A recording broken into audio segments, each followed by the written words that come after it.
오늘은 그 교만함에 대해서 살펴보기를 원합니다. 교만함. 세 가지로 그렇게 나누어서 살펴보는데요. 첫째는 교만이 무엇인가 성경을 통하여 살펴보기를 원합니다. 우리가 교만 많이 이야기하지 않습니까? 아마 성경 말씀에 이 교만에 대해서 많은 그 맥락을 가지고 말씀해 주시고 또 군데 교만에 대해서 지적해 주시는데요. 거기에 간접적으로 이렇게 사건을 통하여 주시는 내용들이 또 많거든요. 대개 우리가 교만할 때 사람과 사람 사이에 이렇게 목이 곱고 또 태도가 이 안하무인식으로 다른 사람을 나의 인격처럼 대우하지 않고 함부로 대하는 그런 경우를 보고 교만하다 그렇게 말하는 경우가 있는데요. 그러나 더 중요한 것은 근본 출발은 내가 하나님 앞에 교만했기 때문에 사람에게 교만합니다. 그것을 성경은 잘 알려주고 있거든요. 그 하나님 앞에 내가 교만하지 않으면 이 사람 앞에서도 겸손하게 살아갈 수 있다는 것이 중요한 메시지가 되겠습니다. 그러면은 이 교만이 무엇인가? 오늘 앞부분에 보면은 두 가지 정도로 그렇게 정리해 볼 수 있는데요. 1절 말씀에 이렇게 읽으면은 궁금한 내용이 많이 있습니다. 조금 혼돈이 오고요. 어떻게 이런 부분은 해석하기가 어렵다 그렇게 여겨지실 텐데요. 그러나 성경은 명확하게 우리에게 그 부분에 대해서 알려주고 있습니다. 1절 앞부분에 보면 하나님께서 다시 그렇게 했죠. 다시 이스라엘을 향하여서 진노하셨다 그렇게 되어 있고, 그래서 이스라엘 백성들을 치시고자 하셨어요. 징계를 하시고자 하셨다 그렇게 되어 있는데, 거기 이제 다시라는 말씀으로 봐서 어떤 앞쪽에 사건이 또 있었음을 알 수가 있습니다. 그 사건 자체는 하나님께서 이스라엘을 친 사건을 말씀하시겠죠. 그러면 어떤 사건입니까? 바로 21장에 나오는 그 사건이에요. 그 다윗 시대에 가뭄이 들어와서 농사가 안 되고 3년 동안 이 기근 때문에 백성들이 심히 신음하지 않았어요. 그때 하나님께서 그냥 우연하게 내버려 두신 것이 아니고 자연현상을 막으셔서 비가 안 오도록 그렇게 하셨는데, 그 기도를 해봤더니 사울 시대에 그 죄 없는 기본 백성들을 처단하게 하였기 때문에 그 학살로 인하여서 이 가뭄이 왔다 그렇게 알려주고, 그 부분에 사울 가문에 몇 사람을 처단하니까 하나님께서 하늘에서 비를 내리셨는데, 그것도 소규모입니다만은 이스라엘 전체가 당한 그런 징계가 되겠지요. 그래서 지금 1절 말씀에 다시 그 말씀은 이스라엘 백성들을 향하여 진노하시고 징계하셨던 그 내용 다음에, 그 사건 다음에 다시 하나님께서 진노하셨다 그런 내용이 되는데, 그러면 여러분 한번 생각해 보시기 바랍니다. 도대체 무슨 사건 때문에 하나님께서 이렇게 진노하셨는가? 성경을 이렇게 궁금증을 가지고 읽어 내려가면은 많은 도움이 되는데요. 그 사건은 두 가지 사건이에요. 우리가 지금까지 살펴본 대로 첫 번째는 압살롬 사건이고요. 두 번째는 여러분 잘 아시는 대로 베냐민 지파의 그 세바라는 사람이 압살롬 죽은 뒤에 또 반역을 했거든요. 그래서 하나님께서 그 두 사건을 두고 지금 진노를 하신 거예요. 그러면 압살롬은 이미 세상 떠나고 세바는 다 정리가 됐는데 왜 하나님께서 이스라엘을 향하여서 진노하셨는가? 그것은 우리가 쉽게 짐작할 수가 있습니다. 그 압살롬은 하나님이 세우신 임금님이 아니었습니다. 단지 다윗에게서 태어난 왕자지요. 그런데 그 압살롬이 아버지를 반역하여서 나라를 빼앗고 헤브론으로부터 출발해서 임금이 되니까 이스라엘 백성들이 어떻게 했습니까? 심지어 유다 지파까지도 와 그리 몰려든 거예요. 그 참 사람이라는 이상하죠. 그렇게 다윗 임금님을 추앙하고 모신 이스라엘 사람들이 일순간 아들 왕자 쪽으로 휩쓸려서 거의 다 이 왕자 편을 들거든요. 단지 뭐 남아있는 다윗의 신복들 또 군데군데 다윗을 협력하는 사람이 있었습니다만은 많은 이스라엘 백성들이 압살롬 편에 서서 압살롬을 지지했습니다. 그리고 이 셰바라는 베냐민 사람도 일어나니까 많은 이스라엘 백성들이 그쪽에 손을 들어주고 다윗 임금님 편에 서지 않은 거예요. 그것을 하나님께서 지금 지적하고 계시거든요. 그러면 여러분 그 압살롬이나 셰바 편에 선 것이 무엇이 그렇게 잘못되었습니까? 그 크게 잘못됐거든요. 왜냐하면 하나님께서 이스라엘의 왕으로서 다윗을 세우셨는데 하나님이 인정하시고 하나님이 기름 부어서 이스라엘의 왕으로 삼으셨잖아요. 그러면 누가 반역을 했든 누가 배신을 했든 이스라엘 백성들은 그냥 변함없이 다윗 쪽에 있어야 되거든요. 누구를 봐서? 하나님 아버지를 봐서 하나님께서 세우신 임금님이기 때문에 그 왕이 비록 실수는 하고 죄를 지었을지라도 그 주위에 있어야 됩니다. 그것이 무엇인가 하면 하나님을 인정하는 거예요. 다윗을 인정하는 것이 아니고요. 하나님을 인정하는 거거든요. 하나님께서 다윗을 세우시고 기름 부으셨기 때문에 내가 하나님을 봐서 하나님을 인정해야 되기 때문에 당신 옆에 서 있습니다. 그러면 하나님께서 굉장히 기뻐하시거든요. 이 셰바 편이나 압살롬 편에 선 이스라엘 백성들은 그것을 못한 거예요. 하나님을 인정하지 않은 거예요. 그것이 바로 교만이랍니다. 교만. 여러분 오늘 첫 번째 이 주신 정의가 정확합니다. 내가 교만하다 말할 때는 하나님께서 하시는 그 일이나 그 내용이나 어떤 것이든지 그것을 배척해버리고 인정하지 않으면 하나님을 인정하지 않는 것이기 때문에 그것이 바로 교만이에요.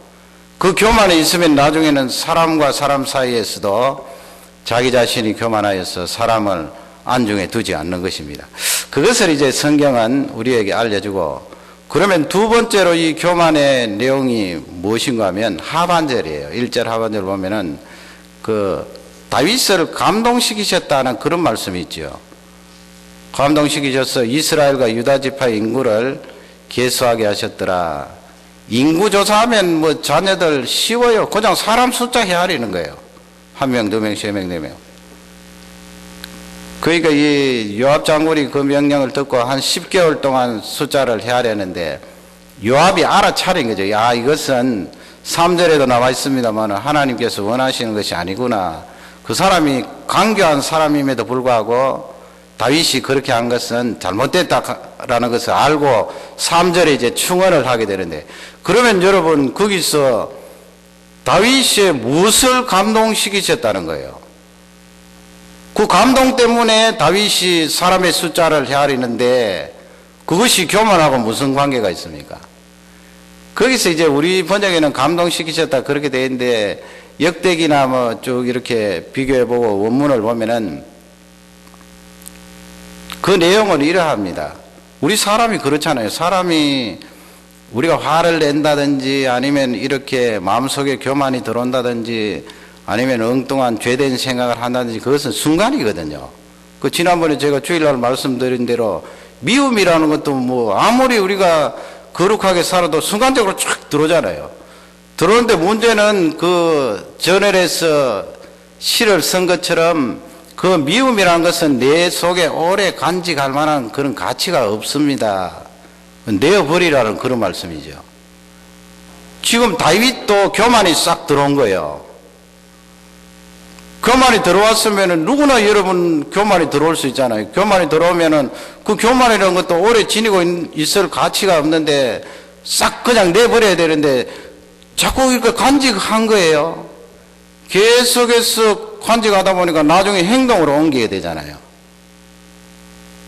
그러니까 여기서 하나님께서 주시는 말씀은 성령께서 다윗이 교만을 품고 있을 때 그냥 가만히 놔뒀다는 거예요. 그러니 이 말씀을 보면 우리가 죄를 지으려고 할 때 성령께서 우리를 간섭하시고 지도하시는 일이 얼마나 중요한가 그것을 알려주고 있죠. 근본적으로 우리가 죄를 짓지 않으면 그 성령님의 도움이 있어야 되거든요. 탁 죄가 들어왔는데 그 다음부터 연달아 생각하거나 행동에 옮기지 않도록 성령께서 지배하고 간섭해 주셔야 되는데 그게 없으면 무방비 상태예요. 우리 자녀들도 마찬가지고. 그러니까 지금 다윗이 교만이 들어와서 계속해서 품고 지속되도록 놔두셨다는 거예요. 하나님께서. 놔두니까 어떻게 합니까? 그 1절 끝부분 말씀처럼 이스라엘 백성들 숫자, 유다 백성들 숫자 헤아려라 그렇게 되는 거죠. 거기 또 왜 유다 지파는 떼내서 그렇게 헤아려고 그러면 자기가 유다 지파잖아요. 그러니까 내가 임금님이 되고 나서 유다 지파가 이렇게 강성했고 이스라엘 지파가 이렇게 강성해졌다. 원래는 전쟁이라는 것은 사실은 숫자에 달려 있는 것이 아니거든요.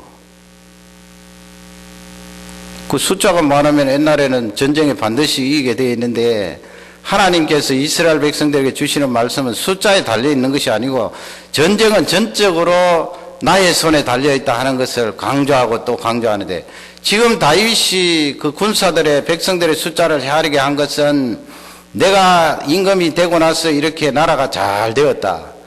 백성들의 숫자도 늘어났다. 그리고 전쟁이 일어나면은 나는 겁날 것 없다. 왜냐하면 이 백성들이 이렇게 강성하고 숫자가 많은데 아람 나라야 오너라. 이집트야 오너라. 그러니까 그 속에 보면 하나님을 의지하고 하나님을 바라보는 그 생각이 쏙 빠진 거예요. 그러니 여러분 그것이 교만 아닙니까? 전쟁은 근본적으로 하나님의 힘으로 하나님께서 이기게 하심으로 하나님이 적을 나의 손에 붙여주심으로 그렇게 이길 수 있는데 그건 싹 빼버리고 유다 지파의 숫자가 이렇게 많으니 이스라엘 백성들 숫자가 이렇게 많으니 반드시 이스라엘은 승리하리라. 그러므로 자기가 나오는 거예요. 하나님은 빼버리고 자기가 나오니까 하나님께서 보시기에는 그 굉장히 큰 사건이거든요. 내가 너한테 힘을 주고 내가 너한테 군사를 주고 이스라엘 백성들을 부강하게 했는데 어떻게 네가 내 자리를 그렇게 차지하고 있냐.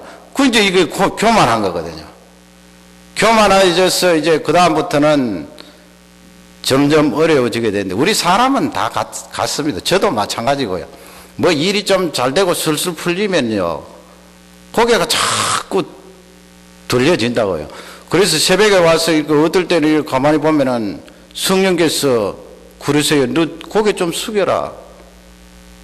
일이 좀 잘 되고 술술 풀린다고 그렇게 고개를 빳빳이 들고 기도를 하니 고개 좀 숙여.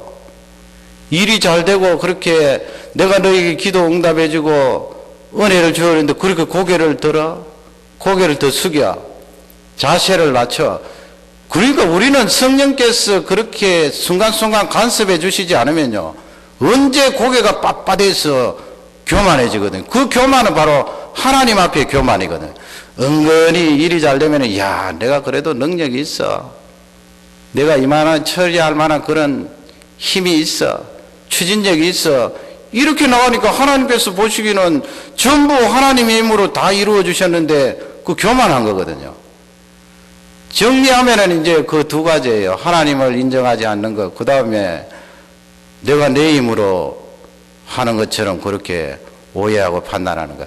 그 이사야 39장에 보면은 히스기야 임금님이 여러분 아시는 대로 큰 병에 걸려서 고침받았잖아요. 15년 더 살게 되었는데 그때도 나라가 대단히 부강했거든요.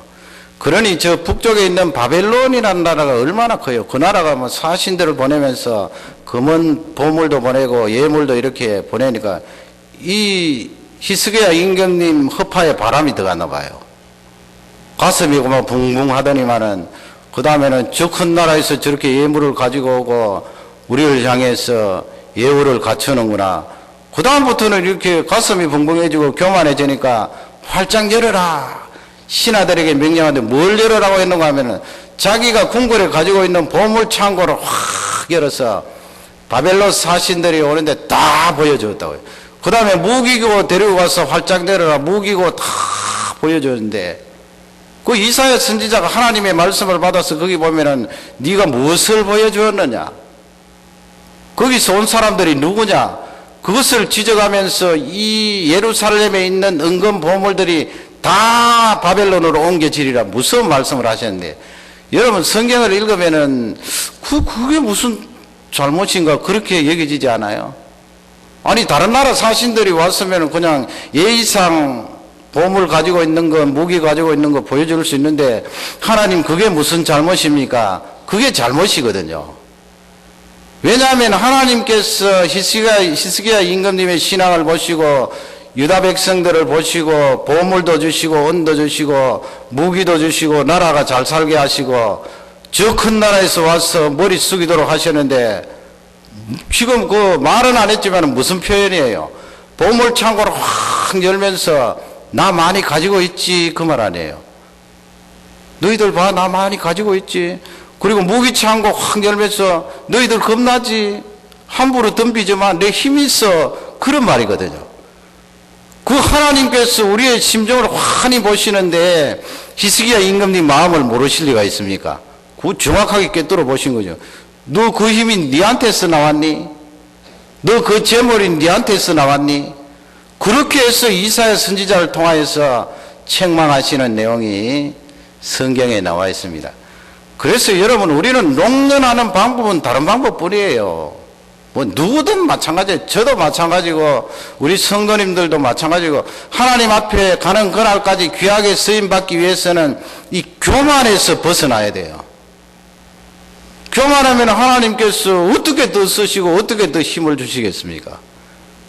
그래서 오늘 본문은 하나님께서 다윗 마음속에 인구조사하려고 하는 마음을 막 주신 게 아니고요, 다윗이 원래 가지고 있는 그 교만한 마음을 그냥 가만히 두신 거예요. 가만히 두시니까 자기 마음대로 나중에 나아가서 백성들 숫자 다 조사하고, 그리고 하나님께서 이스라엘 백성들을 치시려고 하는 그 뜻과 딱 일치가 되어서 하나님께서 이스라엘 백성들을 징계하시는 내용이 오늘 본문입니다. 그래서 우리는 이 본문을 통하여 하나님 아버지, 일생토록 우리는 교만하지 않고 하나님 앞에 귀하게 쓰임받는 종이 되게 해주십시오.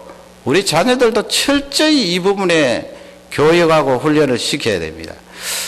겸손하게 쓰임받는 저와 우리 성도님들이 되시기를 주님의 이름으로 축원합니다. 두 번째는 무엇인가 하면은, 그러면 여러분 내가 교만했습니다. 다윗이 지금 교만해서 두드려 맞잖아요.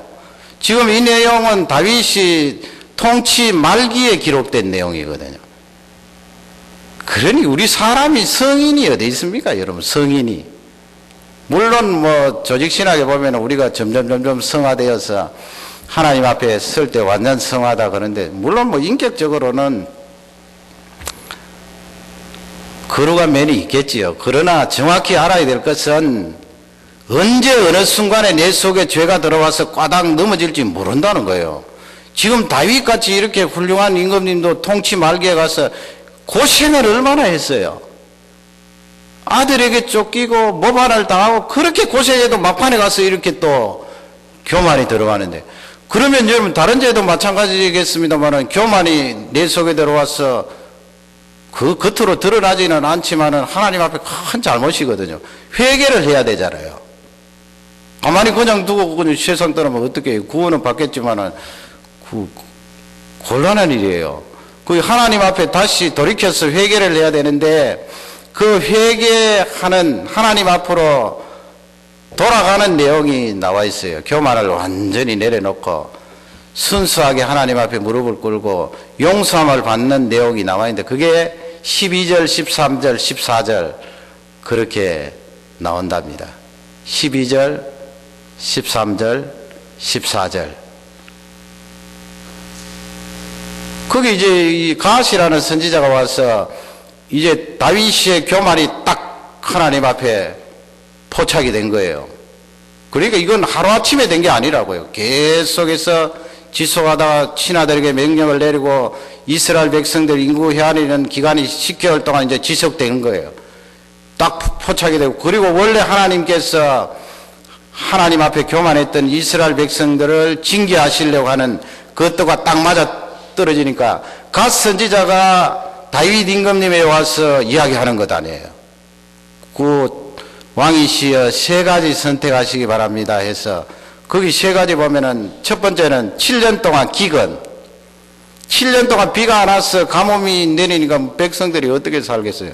왕이시여 7년 동안 기근을 선택하시든지, 두 번째는 석 달 동안 압살롬 때처럼 그렇게 대적에게 원수에게 쫓겨서 피난 떠나는 그런 3개월, 그걸 선택하시든지, 마지막으로는 이스라엘 백성들 가운데 전염병이 번져서 3일 동안 고생을 하는 것을 선택하시든지, 세 가지 중에 하나를 선택하십시오.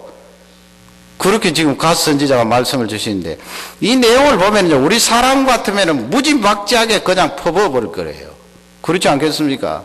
나를 향해서 해를 끼치고 나를 향해서 교만하게 대하여서 내가 상처를 받으면 그냥 막 쏟아부어버릴 거예요.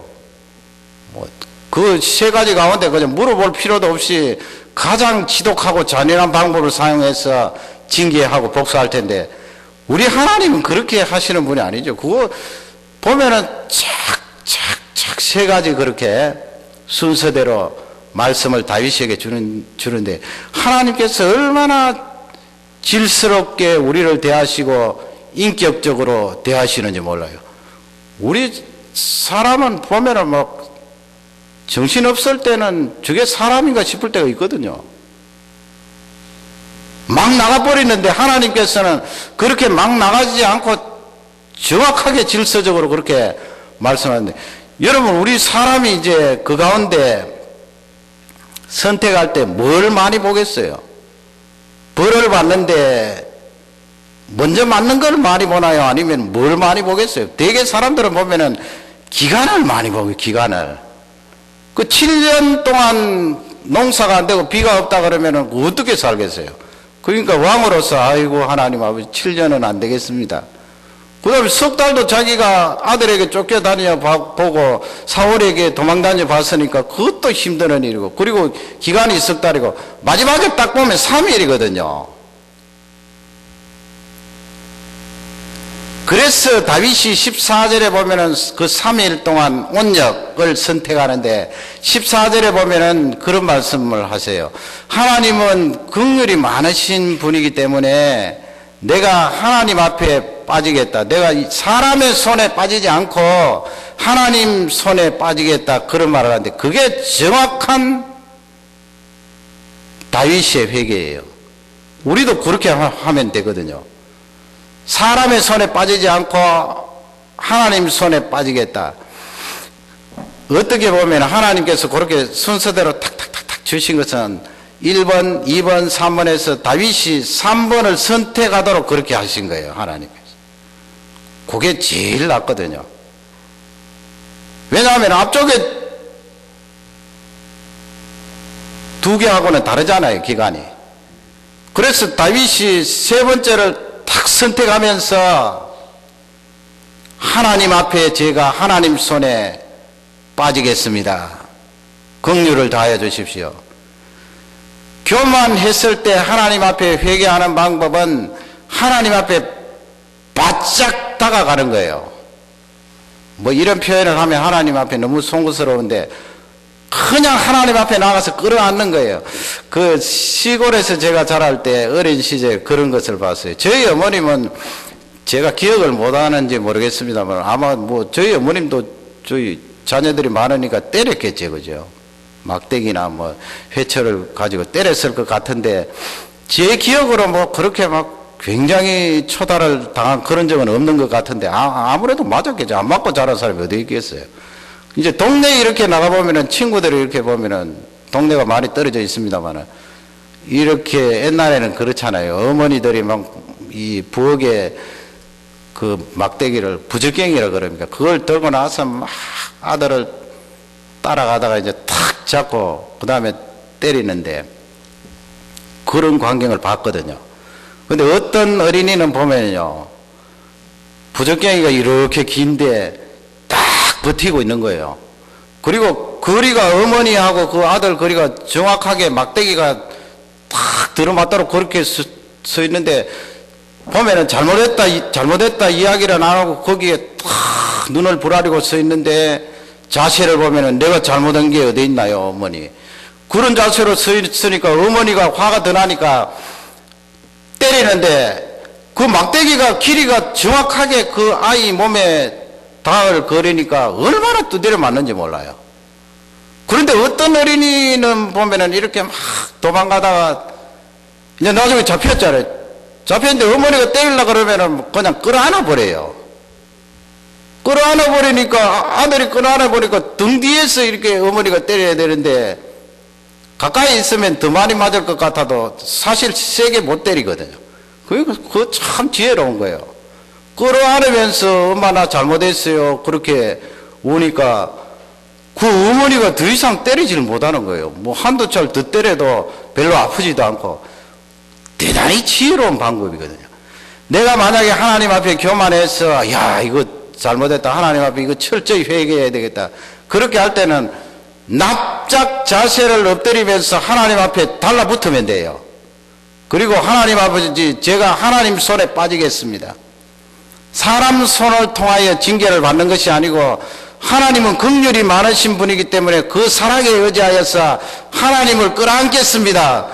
그러면 하나님께서요 용서해 주시고 초달도 적게 하신다고요. 귀한 방법을 우리에게 알려주신 거예요. 다윗이 지금 그렇게 하거든요. 하나님 앞에 빠지겠습니다. 그리고 하나님을 안는 내용이 나와 있습니다. 물론 뭐 안는 내용이 좀 신학적으로는 이상합니다만 우리 쪽에 설명하면은 바짝 다가간다는 그런 말씀이에요. 그렇게 회개하고 하나님 앞에 용서함을 받는 것이 가장 좋은 방법임을 성경은 알려주고 있습니다. 그러면 마지막 세 번째로 다윗처럼 이렇게 회개할 때 하나님께서 선물을 주세요. 그러니 우리 하나님은 얼마나 좋으신 분이에요. 그냥 됐다. 우리 저 부모님 같으면은 그렇게 초달하고 나면은 야 됐다. 그래 앞으로 그렇게 하지 마라. 그리고 선물 주는 부모님이 있나요? 지금 감정이 아직도 덜 풀려는데 무슨 선물요? 빨리 가서 공부해라 그러겠죠. 그러나 우리 하나님께서는 다윗이 그렇게 회개하고 이스라엘 백성들이 징계를 받고 나서 선물을 주세요. 선물을 주시는데 반드시 무엇을 통하여 선물을 주시는가 하면은 오늘 거기 말씀에 쭉 나와 있잖아요. 특히 그 가운데 그 25절 말씀에 보면은 그런 내용이 나와 있는데 그 아라우나라는 그는 여부스 족속의 타작마당에 하나님의 사자가 그 이스라엘 백성들을 칠 때 서 있는 것을 보고 이제 왕과 신하들이 거기 가서 하나님 앞에 뭘 하는가 하면 그 이방인의 땅에 그 예루살렘 원래 다윗이 몰아내기 전에 이방인들이 거기 살았잖아요. 가나안 족속들이. 그러니까 이 아라우나라는 사람도 여부스 족속이면서 거기 여전히 발을 붙이고 살았나 봅니다.